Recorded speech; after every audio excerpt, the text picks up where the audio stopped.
How do we solve trigonometry problems like this? You are given that sine theta equals k, then you have to express tan theta in form of k. There are so many ways that you can go about it, and I'm going to be showing you quite a number of ways as time permits me. But the one thing is that this would have been a very, very simple thing, but the interval was not given because this thing can actually have two different answers, the positive answers and the negative answers. So you could be given a condition that sine theta is probably in the first quadrant or second quadrant or the third quadrant or whatever. Or sorry, theta rather, theta could be in any quadrant. So for example, now let's say theta was given to be in the first quadrant, which is 0 degrees less than or equal to, let me just use less than theta less than 90, or it will be 0 less than theta less than pi over 2, depending on, this one is in radian, this one is in degrees. And it could be in the second quadrant, that will be pi over 2, from pi over 2 to pi. Then it could be in the third quadrant, which will be from pi to 3 pi over 2, and it could be in the fourth one, which will be from 3 pi over 2 to um, 2 pi. Now, so I'm going to be telling you what all of these things mean very soon. Let's just proceed with this. Now, if sine theta equals k, and then theta is in this first quadrant, what does it mean? We know that in the first quadrant, sine is positive. In the second quadrant, sine is positive. But in the third and the fourth quadrant, sine is negative. But in the first quadrant, tan is also positive. In the second quadrant, tan is negative, and in the third quadrant, tan is positive. So this is going to help us. Well informed about how we need to solve this problem. But let's ignore all of this quadrant thing and let's just solve for tan theta in terms of k. What we need to do is that we need to find an expression of tan theta in form of sine theta. Now, one expression we can always find, let's say I'm conditioning it to the first quadrant now. One expression we can always find is that tan theta is the same thing as sine theta divided by cos theta. And I already have what sine theta is. The next thing I need to look for is cosine theta. From our trigonometry ratios, we know that sine squared theta rather, plus cos squared theta equals 1.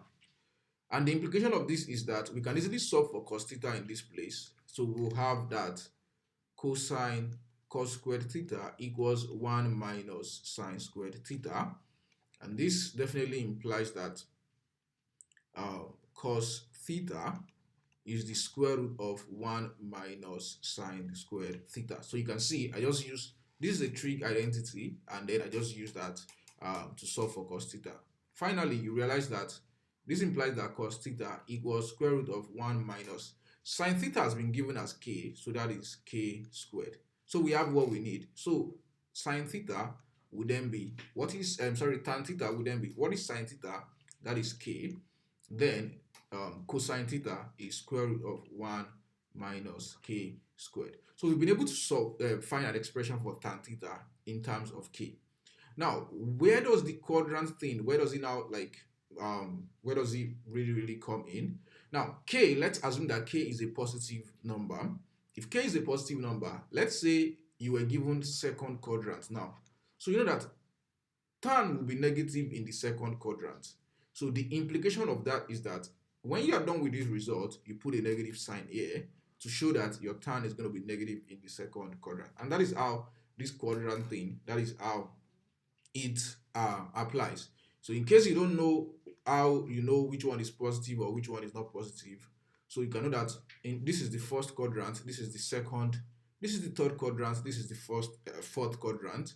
All trigonometry ratios are positive here. Anything that involves sine, that is sine and cosec, are positive in this second quadrant. Only the two of them only. The rest are negative. The only thing that is positive here is tangent and the inverse, which is the cotangent. Both of them are positive, and every other thing else, they are negative. And then lastly, in this fourth quadrant, cosine and its inverse, which is sec, they are both positive, and every other thing is every other thing will be negative. Now, quickly, what other way can we use to solve this problem? I want to show us quickly. You know that from this trigonometry identity, we have two other ones, and I want to use the one that involve let me write the two other ones. We have 1 plus tan squared theta equals sec squared theta, and we have 1 plus cot squared theta equals cosec squared theta. When you look at these two guys, you realize that this sec is the inverse of cosine, and this cosec is the inverse of sine. So since what I was given was in form of sine, I want to start with that. Even though what I will be able to solve for in this place is cot squared theta, but let me start with it and let me show you how we can also still get this result. So since I know that sine theta equals k, that implies that if sine theta equals k, then cosec theta will be equal to what? Will be equal 1 over k, because cosec is the inverse of sine. Then I can easily put that into this. I will have 1 plus cot squared theta equals 1 over k squared. I'm done with that.